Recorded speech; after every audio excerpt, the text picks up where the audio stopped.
മതവിഭാഗത്തിൽ നിന്ന് വേറെ പ്രശ്നങ്ങളൊന്നും ഉണ്ടാവില്ല എന്ന് ഉറപ്പുള്ളതുകൊണ്ടാണോ ആ ഒരു മതവിഭാഗം തന്നെ ചൂസ് ചെയ്യാൻ കാരണം? പിന്നീട് ഞാൻ ഈ സബ്ജക്ട് ഈ പ്രത്യേക മതവിഭാഗത്തിലുള്ള മുന്തി ആൾക്കാരോട് പോയി ഡിസ്കസ് ചെയ്തു.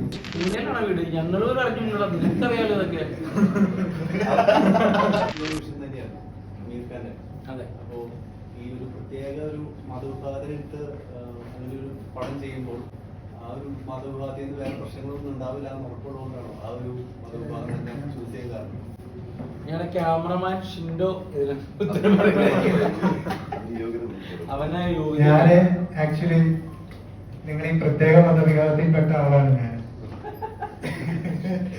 അപ്പോ ഈ സബ്ജക്ട് ആദ്യം കേട്ട സമയത്ത് എനിക്കൊരു ഭയമുണ്ട്. ഞാൻ ഈ സബ്ജക്ട് ആദ്യം വായിച്ചു. അപ്പോ ഞാൻ ഫസ്റ്റ് വർക്കാണ്. ഞാൻ പുള്ളിയോട് പറഞ്ഞു, ഡയറക്ടേഴ്സിന്റെ അടുത്ത് പറഞ്ഞു ഞാൻ ചെയ്യുന്നില്ല എന്നുള്ളൊരു തീരുമാനം ആദ്യം എടുത്തു. പിന്നീട് ഞാൻ ഈ സബ്ജക്ട് ഈ പ്രത്യേക മതവിഭാഗത്തിലുള്ള മുന്തി ആൾക്കാരോട് പോയി ഡിസ്കസ് ചെയ്തു. അവിടുത്തെ ഈ പ്രത്യേക മതവിഭാഗത്തിലെ ഇതിൽ പറഞ്ഞിരിക്കുന്ന ആളുകളോട് ഞാൻ ഡിസ്കസ് ചെയ്ത ശേഷം അവർക്കും ഇതുപോലത്തെ അന്ധവിശ്വാസങ്ങളോട് എതിർപ്പുള്ള ആളുകളുണ്ട് ഇവരുടെ ഇടയിൽ. അപ്പൊ അവിടെ നിന്നൊരു പോസിറ്റീവ് ആയിട്ടുള്ളത് കിട്ടിയതിന്റെ പേരിലാണ് ഞാൻ ഈ പടം ചെയ്യുന്നത്. ഇത് ഒരിക്കലും ഒരു ഞാനും വിശ്വാസിയാണ്, എനിക്കും വിശ്വാസമുണ്ട്. പക്ഷെ നമ്മളൊരു വിശ്വാസത്തിൽ വീഴ്ത്തി കളയണമെന്നില്ല. ഇതിലെ ഈ അന്ധവിശ്വാസങ്ങളുടെ പുറകെ പോകുന്ന ആളുകള്, പിന്നെ അതുപോലെ ഈ വിശ്വാസത്തെ ചൂഷണം ചെയ്യുന്ന ആളുകളെ നമ്മൾ ശ്രദ്ധിക്കണം എന്നുള്ളതാണ് ഇതിൽ പറയുന്നത്. അപ്പൊ അതിൽ നല്ലൊരു പോസിറ്റീവ് ആയിട്ടുള്ള ഒരു മെസ്സേജ് ആയിട്ടാണ് എനിക്ക് ഫീൽ ചെയ്തത്. അതിന്റെ പേരിലാണ് പിന്നീട് ഞാൻ ഈ പടം ചെയ്യാന്നുള്ള തീരുമാനം എടുത്ത് വരാനും ഇടയായത്.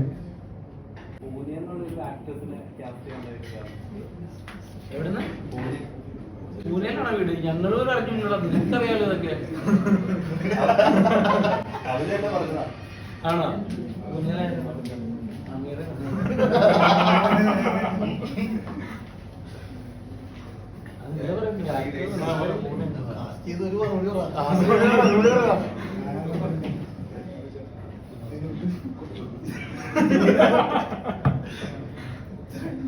അല്ല, മെയിനായിട്ടും ഇവിടെ ഉള്ള ഈ ലേഡി ആർട്ടിസ്റ്റിനൊക്കെ ഈ കോസ്റ്റ്യൂം ഉൾപ്പെടെ ഇഷ്യൂസ് ആയിട്ട് നമുക്ക് തോന്നിയിട്ടുണ്ട്.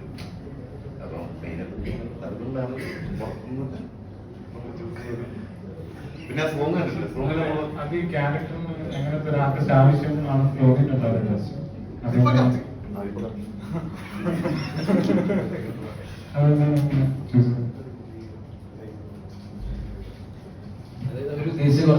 കുറച്ച് ഗ്ലാമസ് ആയിട്ടൊക്കെ ചെയ്യണമെന്ന് ഇവരുടെ ഉള്ളിൽ ആദ്യമേ ഉണ്ടായിരുന്നു, ആ പാട്ടിലും അല്ലാതെയൊക്കെ. അപ്പൊ അതിവിടെ ചൂസ് ചെയ്ത് കുറെ പേര് ഇവിടെ നോക്കി, അത് വർക്കായില്ല. അങ്ങനെയാണ് പുറത്തുനിന്ന് ആളെ ചൂസ് ചെയ്യുന്നത്. കാരണം ഇപ്പോഴത്തെ ഒരു സൊസൈറ്റി നമുക്കൊരു പുതിയ ലോ വന്നിട്ടുണ്ട്. ബോഡി ഷേപ്പിംഗ് പോലും ഒരു പ്രത്യേകമായിട്ടൊരു ഇതാണെന്ന് പറഞ്ഞിട്ട് ഇപ്പോൾ ഒരു ലോ വന്നിട്ടുണ്ട്, അംഗീകരിച്ചിട്ടുണ്ട്. അപ്പം പണ്ട് നമ്മൾ ചേർന്നിരിക്കുന്ന സ്ക്രിപ്റ്റില് ഒരു ഹാസ്യം ഉൾപ്പെടുന്ന അത് എങ്ങനെ വേണോ നമുക്ക് നമ്മുടെ ഇഷ്ടത്തിൽ നമ്മുടെ ഭാവനയിൽ ചെയ്യാൻ പറ്റുമായിരുന്നു. ഇന്ന് ഒരു സാധനം സ്ക്രിപ്റ്റ് ചെയ്യുന്ന സമയത്ത് 10 തവണ ആലോചിക്കണം ഇത് എങ്ങനെയായിരിക്കും അയാൾക്ക് ഫീൽ ആവുന്നത്, ഇത് സ്ക്രീനിൽ വന്നു കഴിഞ്ഞാൽ നാട്ടുകാർക്ക് എങ്ങനെയായിരിക്കും ഫീൽ ആവുന്നത് എന്ന് 10 തവണ എങ്കിലും ചിന്തിച്ചിട്ട് ഒരു ഉദാഹരണം ഇത് അങ്ങനെ ചിന്തിക്കുമ്പോൾ പ്രശ്നം എന്ന് വെച്ചാൽ നമുക്ക് ആ ഒരു സിറ്റുവേഷൻ ചിലപ്പോൾ വർക്ക്ഔട്ട് ആയി വരത്തില്ല. എത്രത്തോളം അത് ടഫാവുന്നുണ്ട്? നിങ്ങൾ രണ്ടുപേരും ഹ്യൂമർ നല്ലോണം ചെയ്യുന്നു, നല്ലോണം എഴുതുന്നു, നല്ലോണം പ്രസന്റ് ചെയ്യുന്ന രണ്ടുപേരാണ്. അപ്പൊ എത്രത്തോളം ടഫാണ് നിങ്ങളെ സംബന്ധിച്ചത്? അല്ല, അത് ഉണ്ടാണെങ്കിലും അങ്ങനെയുണ്ട്. ഒരു തമാശ എഴുതി കഴിഞ്ഞാൽ ഇത് എത്രത്തോളം വർക്കാവും എന്നുള്ളതും ആർക്കൊക്കെ വേദനിക്കും എന്നുള്ളതൊക്കെ ആലോചിച്ചിട്ട് തന്നെയാണ് നേരത്തെ എഴുതുന്നത്. അതിന്റെ ഒരു ഇപ്പൊ നമ്മള് ഫോക്കൽ ലെങ്ത് മാറൂലേ ഓരോ ക്യാമറയുടെ അപ്ഡേഷൻ എന്ന് പറഞ്ഞ പോലെ അതിന്റെ ഒരു എഡ്ജുകൾ മാറിക്കൊണ്ടിരിക്കും. അപ്പൊ അത് ഈ ലോകം മാറുന്നതനുസരിച്ച് നമ്മൾ അതിനോട് അഡാപ്റ്റ് ആവണമെന്നുള്ളത് തന്നെയാണ് നമ്മൾ എക്സ്പെക്ട് ചെയ്യുന്നത്. പുറകിലോട്ടാണോ മുമ്പിലോട്ടാണോ പോകുന്നത്? കാരണം പണ്ട് അക്സെപ്റ്റ് ചെയ്യുന്നവര് ഇന്നത് കേൾക്കുമ്പോ അയ്യോ ഇന്ന് എന്നെ കളിയാക്കുന്ന പോലെ ആണല്ലോ എന്ന്. അതെ, ലോകം അങ്ങനെയാണല്ലോ ഇപ്പൊ പറഞ്ഞുകൊണ്ടിരിക്കുന്നത്. അപ്പൊ അതിനനുസരിച്ച് എല്ലാവരും മാറും. അപ്പൊ എഴുത്തുകാരും അതിനനുസരിച്ച് മാറണം എന്നുള്ളത് തന്നെയാണ്. നമ്മളും അതിനനുസരിച്ച് മാറുന്നുണ്ട്. ഇനി ഈ സിനിമയിലെന്ന് പറഞ്ഞു കഴിഞ്ഞാല് അങ്ങനത്തെ ഒരു തമാശയൊന്നുമല്ല ഇത്. ഈ സിനിമ ആക്ച്വലി അതിന് വേണമെങ്കിൽ ഒരു എക്സാമ്പിൾ ആയിട്ട് പറയാവുന്ന ഒരു സിനിമ. കാരണം ഇതിലെ സിറ്റുവേഷനുകളാണ് എനിക്ക് തോന്നുന്നത് അല്ലേ. ഇപ്പൊ തിയേറ്ററിൽ നല്ല പൊട്ടിച്ചിരിയുണ്ടായിരുന്ന അതെല്ലാം ഒരിക്കലും ഒരു വെർബൽ കോമഡിയോ ആരെങ്കിലും ബോഡി ഷേപ്പ് ചെയ്യുന്ന കോമഡിയോ ഒന്നുമല്ലല്ലോ. ആ സിറ്റുവേഷനിൽ ഇവര് പെടുന്നു എന്നുള്ളതാണ് നമ്മൾ ചിരിക്കാണ്ടായ കാര്യം അല്ലേ. അങ്ങനത്തെ സിറ്റുവേഷൻ കാണുക എന്നുള്ളതാണ് നമ്മൾ സിനിമയിൽ മിസ് ചെയ്തോണ്ടിരിക്കുന്നത്. ഈ സിനിമയിൽ അങ്ങനത്തെ കുറെ മുഹൂർത്തങ്ങളുണ്ട്. അത് എൻജോയ് ചെയ്യാനായിട്ട് ഞാൻ തിയേറ്ററിലേക്ക് വരും.